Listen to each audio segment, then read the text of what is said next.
Hey guys, Steven here, Fanatic Perspective. Got Brother Tran back. What's going on? What's going on? Good to have you back, brother. We had to play Mr. the well-respected Jim Ross there as we send our condolences out to the Oklahoma Sooners as we do this. Our first of two college football semifinal recap videos. We're starting off with the Peach Bowl.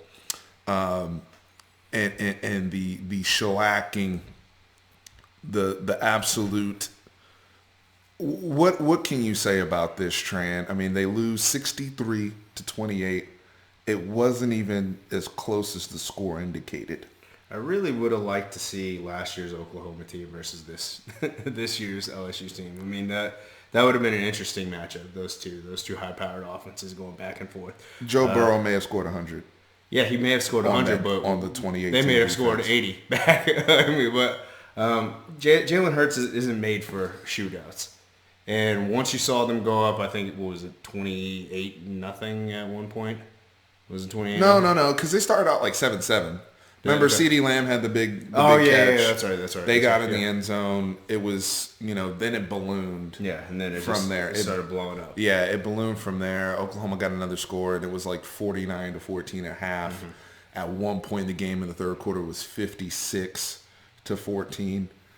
And I want to start here, man. I was all the way wrong on my prediction video. I thought OU would have a backbone. And again, my condolences to the Oklahoma fans, including Brother Ross, that had to endure that. The folks out there, the good, hard-working OU fans like Mr. R.J. Young and Toby Keith, some fantastic folks out there, as well as all their NFL alum. And those of you who frequent and subscribe to this channel, no one deserves to see their team get annihilated in the manner that they did. And look, those of you who are LSU fans, I was wrong. The only thing I got right in the video is I picked LSU to win. Other than that, everything I said, throw that out the window. I thought the trash talking would be a factor, and it was. But I thought they intimidated OU.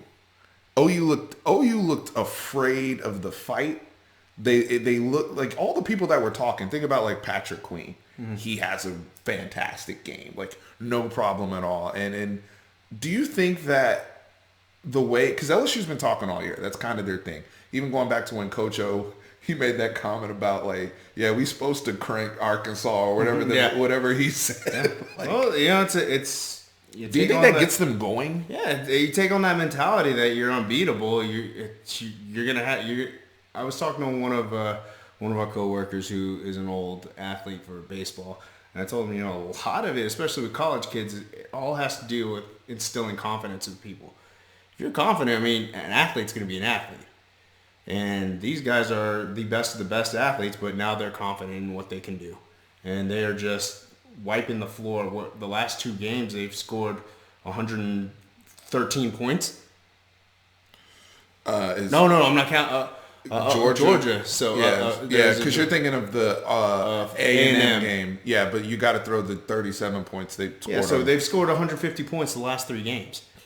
That's unbelievable, right. And that's it's not crappy competition that they're playing against. That's 50 points. Yes. That's 50 points per game. Think about this, guys. 50 points per game between A&M, who just, congratulations to them beating Oklahoma State and whatever was left of Oklahoma State and the Chuba Hubbards, even though he only got 19 carries.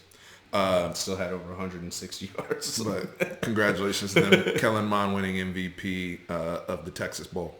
But you put 50 on A&M. You put 37 on a number 3 ranked at the time Georgia defense. And then you come in against a much improved up until that point in time OU defense and put up 63 points. And look, I know I talked about this in the preview. I understand Ronnie Perkins was out. Mm-hmm. I understand the brother Turner Yell had the shoulder issue.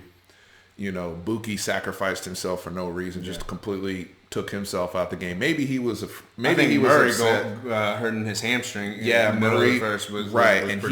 he's running on and off the field, not really able to get fired up. I get all that was there, but brother Tran, you cannot because I'm going to get to LSU in a second here. 7 touchdown passes and a half? 400 yards passing and a half? He was 49 points and a half? He was making passes that NFL players would not be making. Those dropping the bucket over the shoulders to Jefferson. Jefferson had, 220-something yards receiving, 4 touchdowns in the first. Like, it's disgusting numbers. Again, the parents of Justin Broyles on Oklahoma, please be with that young man and provide him comfort. Nobody should see their child go through that. Matching up with, they brought out the blowtorch on those guys. Now, the other thing I did get right is I told y'all, I knew with the safety being out, Thad Moss was going to be a problem down the seam and just matching up with him. And there was a play where he scores. They didn't even match up. They just turned him completely loose. Seamed him. Yeah. It's just like, geez, man. And I get, they've had a good turnaround this year, but, because we're going to get to the Big 12 ramifications and all that in a second. But we need to put, some of you guys, some of you LSU fans, honestly, you're kind of annoying because it's like, nobody respects us. And it's like, bro, y'all were 13-point favorites. You got the number 1 seed. I didn't, anybody within reason, even those who are OU fans like RJ went on the CBS show, and shout outs to him, and picked LSU. So this whole disrespect narrative. Now, did we think the game would be competitive? At least I did, and I was wrong on that. And, I thought they were too. I thought it was going to be more competitive. More competitive. And look, you guys are a juggernaut. All right. LSU right now, y'all looking like Thanos, man. And like my buddy said on my guy on Instagram, Lean Cuisine, Thanos Mayweather, man. They just out there. They're inevitable. All right. And I get it.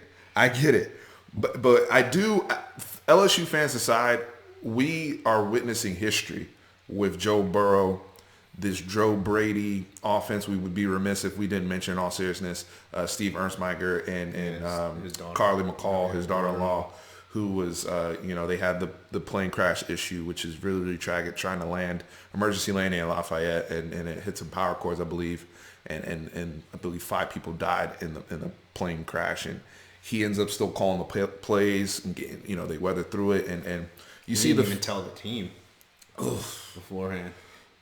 And it's tough watching him the whole game. Watch that video of Joe Burrow finding out after the game where he looks shaking, realistically shocked that news came forward. And Coach O's wife looked devastated as well. I know that was it's hard, and it puts things in perspective. A lot of these young men and coaches and their families, this is a huge moment. They're advancing to the national championship, and now we have to deal with the reality of life and tragedy. And we've all, lost loved ones. I lost the woman that raised me last year, so I have some idea of the pain, but I don't know the pain of, a husband losing his wife.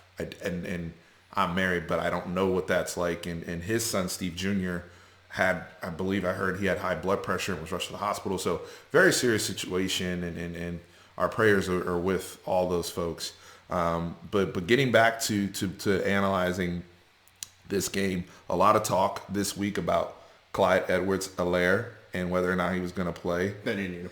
They didn't need him. And then the brother showed up for like a couple carries and then trucked the hell out of somebody. He's like, I think it was Royals. Yeah, and just bounced again. And I know he got hit by Buki, but overall they didn't need him. Chris Curry, who's a freshman, only had like 90 yards on the season coming into the game, kept the run game going. So the thing that impressed me with LSU that I think has been very underrated all season long, because Joe Burrow deserves a lot of credit.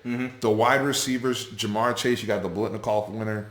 They didn't, he had some flash plays here and there, but it was really the Jefferson show and Marshall and Moss. This offensive line for LSU was phenomenal. They were fantastic. We've seen Oklahoma a bunch this year, and we knew the pass rush for LSU and how aggressive they are. I noticed they would have certain things set up just to move just smoothly roll away from the blitz. For every pressure that OU seemed to have, they had an answer for it. 100%. I do think that actually, because I did see a lot of three-man fronts from Oklahoma's perspective. I think that LSU having film on them and how the Big 12 plays their 3-3-5s, I think that helped out LSU quite a bit, especially with Joe Brady back there now and thinking of it from a NFL perspective and how he breaks down film. And OU tried to mix it up because they did, because they've run 4-3 all year with Granch and he's been really aggressive, and they tried to get Gallimore on some opportunistic stunts or whatever. They were trying to squeeze Murray in there, and then Murray would blitz, and then you have to credit Joe Burrow's escapability, his athleticism, his footwork in the pocket. He's fantastic, man. He's unbelievable. He's probably one of the best, if not the best, college quarterback I've seen. Just some of the passes that he's made, some of the plays that he's made. I haven't seen him get shaken once this year. There goes our speaker, but it's like I don't think he's been shaken. Unflappable, man. And I mean, going on to Clemson, I think Clemson's the team that probably has the best chance of doing that. Will they do that? I don't know, man. I really don't know. I think he just may be that good with those wide receivers too. So you just mentioned something. You said he's one of the greatest quarterbacks you've ever seen in college. He's definitely he will never have the resume per se, because he's kind of this. I know he was okay last year, and then obviously he's blown up this year. Mm-hmm. But in terms of peak, for what we've seen, level of play, current time, I'm a Vince Young guy through and through. I've never seen a college kid throw the football with the steadiness, the accuracy, the different platforms. There's a throw he makes. He's rolling to the sideline, and he's about to get. And I think he did get blasted. It doesn't matter, and it goes back to. You're talking about the one where he gets blasted and he throws it up the field. And he get like a 40-yard pass. Yeah. And the thing with him is his accuracy doesn't dip going downfield. Because there's some quarterbacks who can do the short stuff and they can do the deep stuff, but they struggle with that touch intermediate. It's kind of like a pitcher. You struggle with your off-speed stuff, so to speak. Mm-hmm. Joe doesn't struggle with none of that, right? Like whether it's he can throw a 15-yard dart, he can throw it 50 yards over your shoulder in the air. He can he throws all the short stuff properly where you can catch it and run. He maximizes every single pass opportunity. And the other thing too is like you can see just the energy that his entire team gets from him. The leadership is there. And look, we were salty Texas fans about what happened in Austin, but it's like, dude, like we lost to the best team. We lost to a historic collegiate quarterback who's going to be a very good NFL quarterback.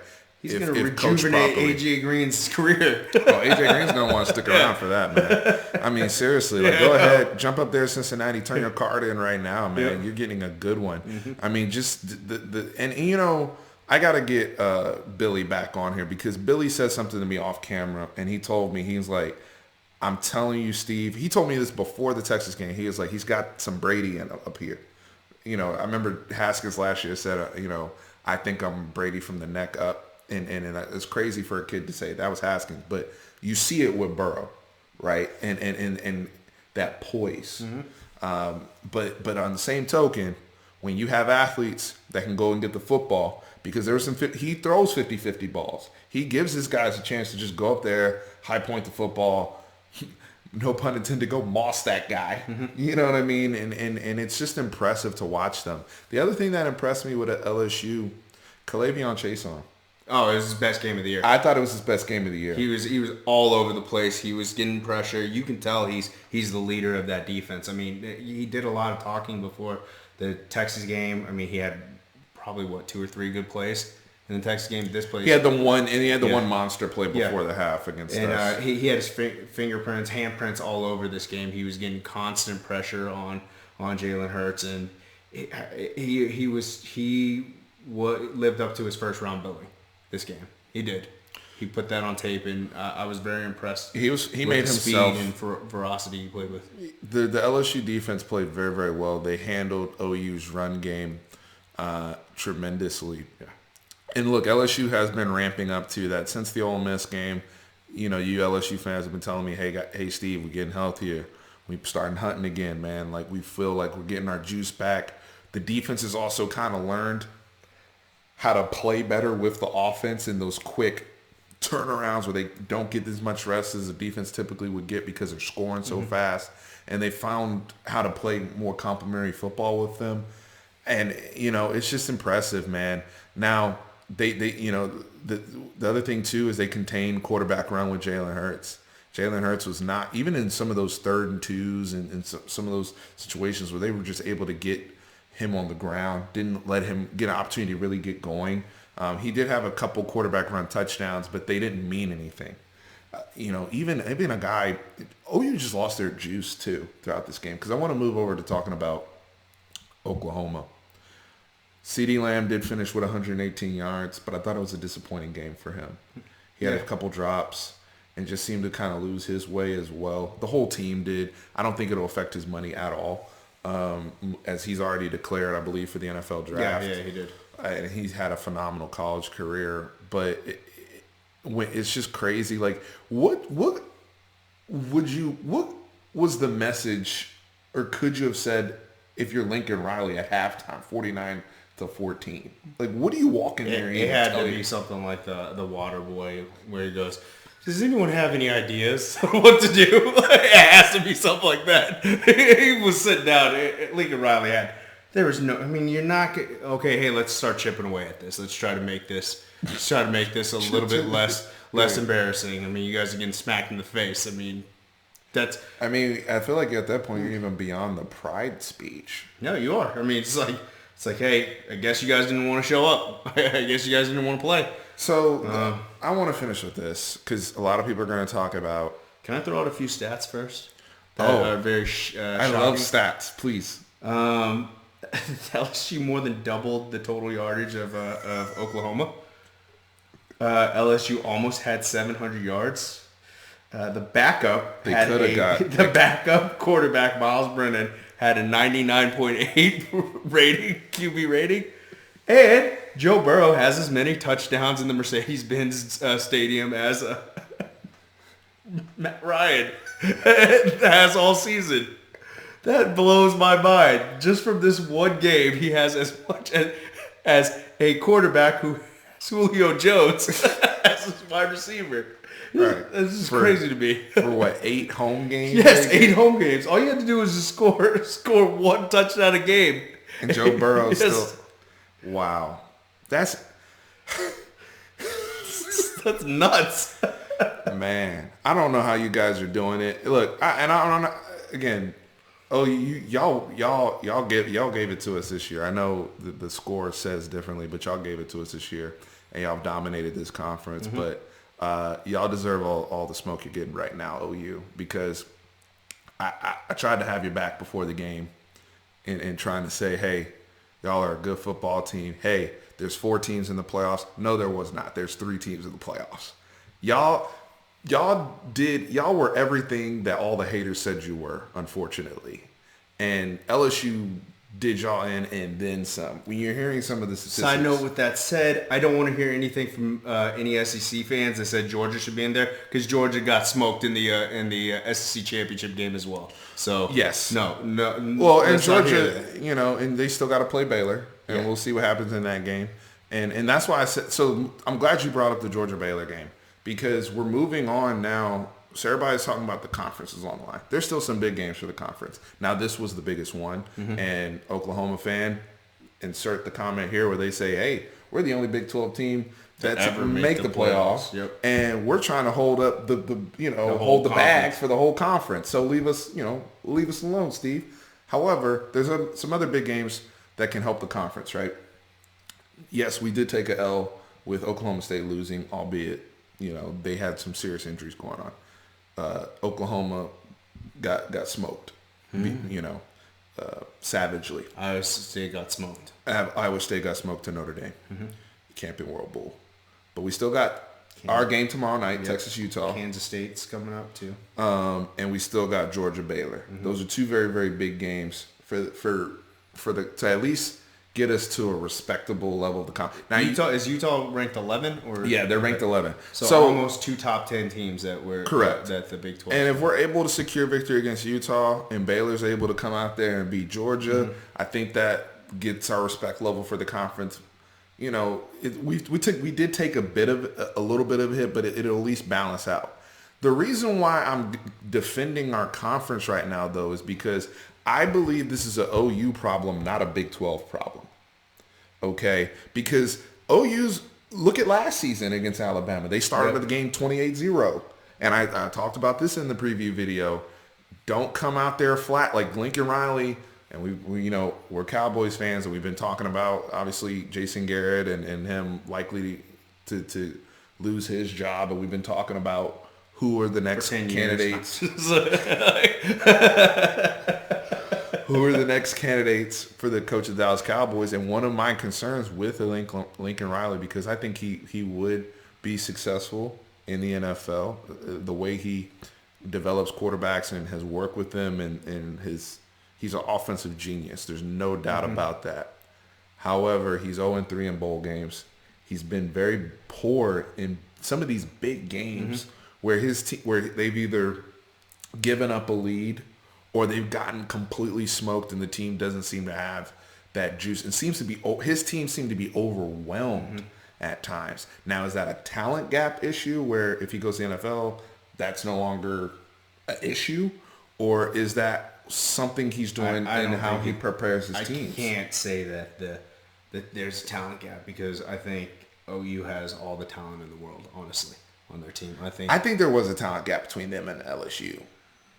Maybe defensively, but I mean their offense. I mean, CeeDee Lamb is if you put CeeDee Lamb on LSU, you think he has 250 yards too? Right. In that game? Right. Yeah. No, I agree. I can give you that. And I just don't. I just think they just ran into at this particular time. They just ran into a buzzsaw. The one that you're talking about, where they gave up big leads, like you're talking about the Georgia game, right? A couple of years ago with Baker Mayfield. Right. I think that was definitely coaching. I 100% think that was definitely coaching. I don't understand why you do this, like, with 40 seconds left till halftime, and you're up 17. Aren't you up almost 17? And then they kick a squib, and they just catch it at the 44-yard line, and they get a field goal off of that, and they get the ball back, and they score a touchdown. It just compiled into that. But we've seen this from OU for the last 15 years. Okay, going back because to me, they've been getting cranked in some of these games. What we saw against LSU. What was the last big one that they won? Alabama. The last big one they won was probably Alabama because Auburn to me was kind of fraud in 2017, in 2016.